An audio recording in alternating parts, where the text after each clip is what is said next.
NATO के खिलाफ रूस ने बड़ी जंगी तैयारी की है। किसी छोटे नेटो देश पर हमले की तैयारी में है रूस। किसी भी वक्त बड़ा हमला किया जा सकता है रूस द्वारा, ये कहा जा रहा है। और किसी छोटे नेटो देश को निशाना बनाएगा रूस, इसकी आशंका जाहिर की जा रही है। ये हमला किसी भी वक्त हो सकता है, ऐसा रिपोर्ट्स में दावा किया जा रहा है।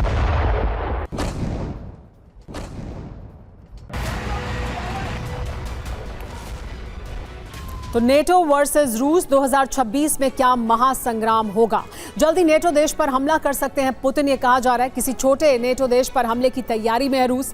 किसी भी वक्त ये बड़ा हमला किया जा सकता है रूस द्वारा। यूरोप के कई देश रूस के टारगेट पर आ चुके हैं। रूस का हमला पश्चिमी देशों के लिए एक बड़ा संदेश है। रूस के साम्राज्य को बढ़ाना चाहते हैं पुतिन। लंदन के पूर्व राजनयिक टिम विल्सी ने बड़ा दावा किया है।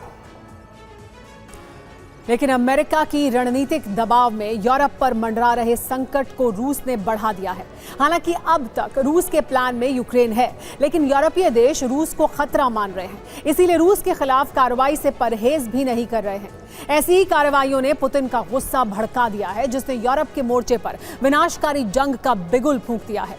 आखिर पुतिन को यूरोप ने कैसे भड़काया, देखिए इस रिपोर्ट में।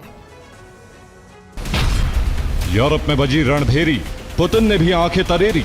ये रूस का BE-200PS एम्फीबियस विमान है, जिसका इस्तेमाल तलाश और बचाव में होता है।